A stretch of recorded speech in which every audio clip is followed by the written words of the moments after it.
Hi guys, it's Colette. Welcome back to my channel, and today we're going to catch up on some question and answers, and this I believe is part 4 maybe, and we'll see when whatever's on the label. This is a few questions by Joy, and they kind of run into one another, so I will sort of read and then we'll get on with it. So hopefully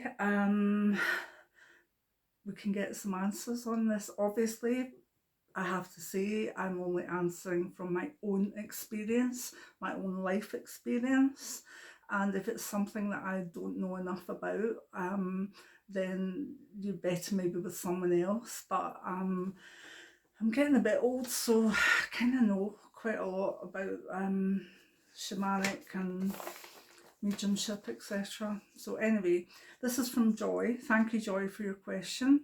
Can you talk about astral projection, astral travel? I call it astral flying. So do I actually, Joy. Can you just automatically stop doing it, or is it more like you still do it, but you don't need to remember where, when, and why you took off, because maybe what you wanted to see or go, you found an answer to, and maybe just satisfied with the experience? I guess what I'm asking about is, once you've done it a couple of times, can you still do it but not remember doing it? Or is it just something perhaps you grow out of? Also, a lot of people talk about sleep paralysis. Is that connected to with astral projection, Joy? Right. So there's quite a lot in there. Astral projection, astral flying, I believe is a thing that happens naturally to many psychic and empathetic people and clairvoyant, whatever.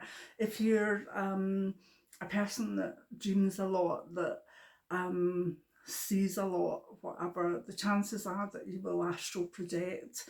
Now, it's actually a very common thing in children to go astral flying, and that's why I hate when, some people don't understand that children are so free of all their perceptions that if they come down in the morning and say, "Mummy, I flew to Africa last night and saw a tiger,"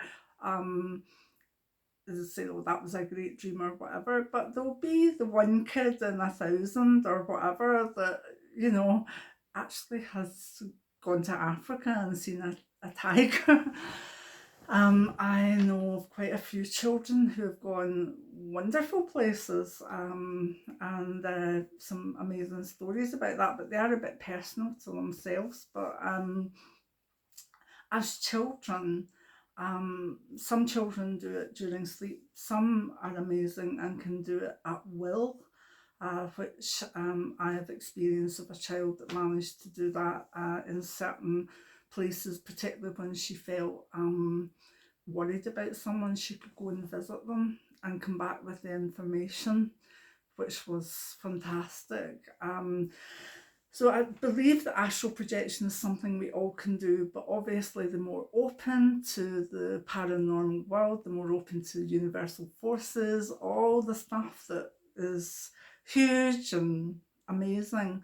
I believe that if you kind of can keep that childlike openness, then astral flying or astral projection is a thing that you may continue to do. I have two things. I should have put this down.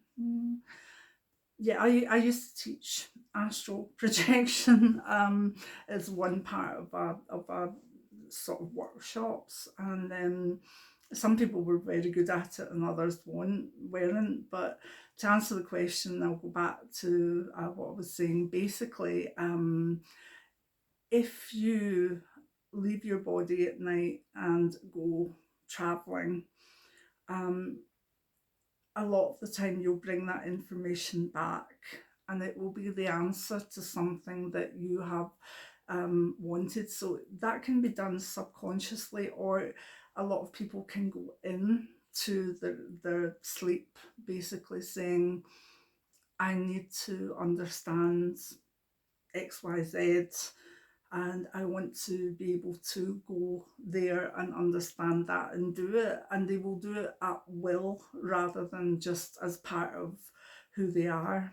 And there's I think there's a film, a movie from years ago that I found really funny, that has a bit of this in it, and it was Men Who Stare at Goats with George Clooney. If you ever get the chance to see that film, it's based on sort of truish stories, and it's just really, really funny. But if you think about what's going on behind it, it actually is quite sinister. So anyway, I would recommend it if you're interested in how governments would use this sort of stuff. Anyway, so so yes, astral projection is a thing that can be done subconsciously, or it can be done with a focused intent. The focused intent is something that I would, I only talk kind of like in small groups, because you really need to keep an eye on people and check that they're, they're not scaring themselves in some way.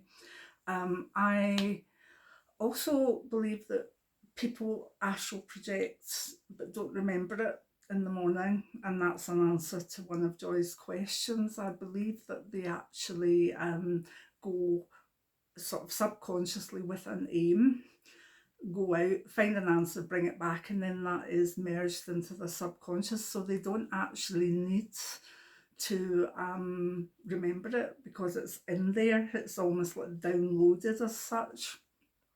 So a lot of people that have gone into astral projection subconsciously, what they might feel is that in the morning they feel as though they've not slept at all. My problem with astral projection could be seen as a silly one, but it feeds into one of the other things that was asked about sleep paralysis. I still project quite a lot.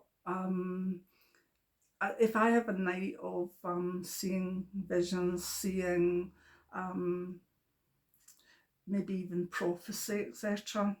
If I have a night like that, there's chances are I'm going to have projected as well. I'm going to have gone out of body, which in itself isn't a problem to me. But I come back into my body with a splat. Literally, I don't know, my astral body just seems to knock the wind out of me when it comes back. And Jim always knows that I've been away because I literally get quite frightened and quite upset and gasping my breath. And we know, I mean, once I realise that, oh no, I'm okay, I'm here, oh that's fine, that all calms and goes away. But I normally can't sleep after that, so I have to get up.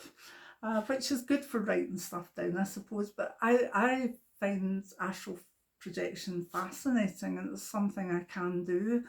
But I don't like the way I come back into my body, and I've tried various things to slow it down, keywords, even Jim with the keywords and slang, but nothing has worked. I've always come like literally a train going hitting the tracks, the ends of the tracks. So I accept that. It's just something that's part of it. Now, I believe that when I come into my body like that, I am in a state of sleep paralysis, and I think it is good because my astral body is going back to exactly where my body was left, my physical body, and it's going in. So the sleep paralysis actually holds your body in, I would say, safety while you're out doing whatever you're doing. Imagine if you were astral projecting while sleepwalking and you were maybe at the top of the stairs and your body whacked into you.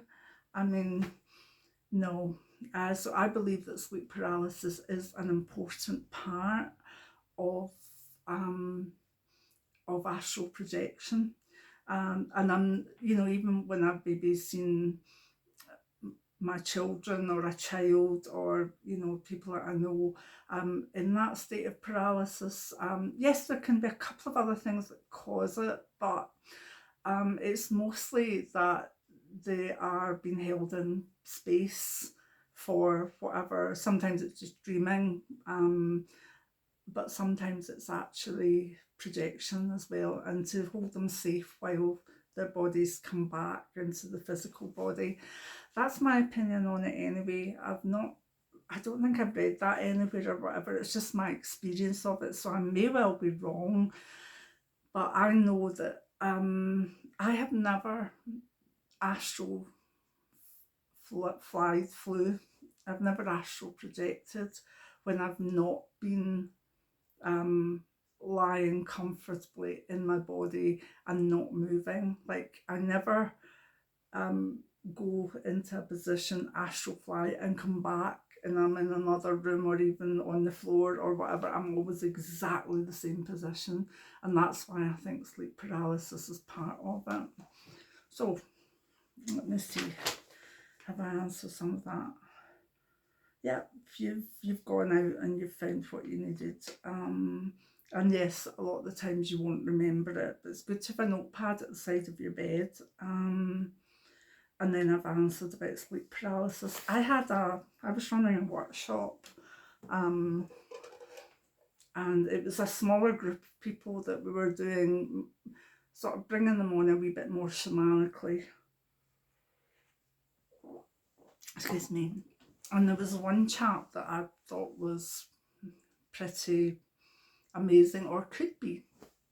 He had a lot of, I would believe, a lot of family and even people that thought that all this stuff was rubbish or whatever. But in his soul, he was very, very good at it. He just had reservations. So I think I always used astral projection as maybe the 5th or 6th part of the course. And I used to have people lying in a circle with their heads facing out, and I would be sort of either roaming the outside of the circle or inside the circle, keeping an eye on them. We did various meditations, and again, I normally drummed. So they were all on their sort of mats with their heads out, and we were in a very old building at the time, and part of it I'd kept closed off because it was a door that went downstairs to a backyard that really wasn't safe. It was like a big old building. Those of you that used to go to Hamilton will remember that. So anyway, but this door was kind of, I kept it closed and locked. But when I'd gone to look, when I was interested in the building, I realised that just beside the door there was a very old toilet, and it was a horrific toilet. It was a toilet that should have been blown apart. I mean, I couldn't even have cleaned it myself.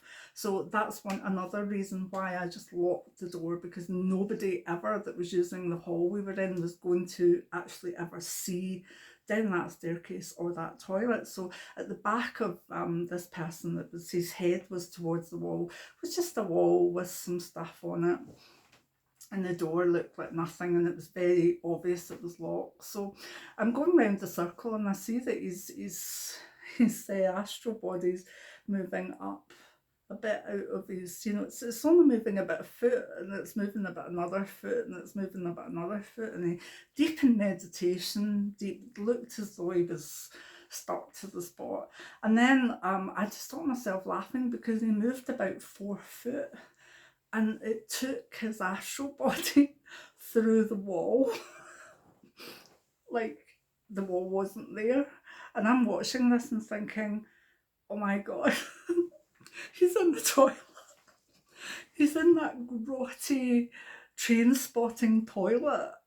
And I was so embarrassed, but I kept it. And he came back, and we did all the stuff. We brought everybody back, closed the circle down, and went into the talking space about what I had seen and what people were doing. So he's sitting quite puzzled looking, and went around a few other people with like that. I didn't feel much, or I felt as though I went up the way, but it was only about 1.5 feet, and others were away on journeys or whatever. A couple, and this this. But one that was actually away in the journey, to me it was imagination, because I hadn't really seen her energy move. And that's fine, that can happen, that's all part of it, but it wasn't a true astral projection through choice. It was an imaginary journey, and there is a difference, a big difference. But anyway, when I came to this chap, he looked at me and he said, "You're not going to believe this," but I felt as though I was lying flat looking up at a ceiling, and when I looked to my side there was a grotty toilet, and I just burst out laughing, and I said, "I can't show you, but please believe me that that spot was behind you." And he was like, "It was horrible," and I'm like, "I know, I'm really sorry, it should be condemned, but nobody gets in there, it's not part of the building we even use." And then it kind of hit him that he had actually moved through a wall astrally, and that I was absolutely delighted for him, although it was quite a funny event. So yeah, that was an experience of seeing someone who wanted to do it, who was very talented. Didn't believe he was so talented, but he was. Actually come back with, I was in a grotty toilet. Now, he had not known anything about that at all. It was just amazing. So anyway, that's my story. I think I had another one that was more about me. I think it's just more like when I do come back to my body, I do tend to get an incredible fright. Benji's on the move, I better go. So let me know what you think about this video. Let me know if you've any other questions. I'll add them to the list. There's a big list, but it's good to just work my way through it, because there's loads of questions that anecdotally I know the answers to. So thank you, Joy, for that question, and I hope that you enjoyed the answers. If you would like to support the channel, anybody, there's a wee link to coffee where you can buy a £4 coffee for me, and that always goes towards help with equipment, etc. Or press the like button, subscribe, do all the usual things, and just the algorithm needs the channel to look as though it's got people hitting like and sharing and commenting, and that way this can get out to more people. I'm not one that wants a huge channel or anything, but I believe that this will pop up to whoever needs it on their sort of YouTube thing, but the algorithm has to realise that it's been popular with the people that are part of the channel. So if you do that, that would be lovely. So let me know what you think. If you've had any astral projection yourself, please let me know, because I'd be interested to hear of it. And many blessings now. Bye.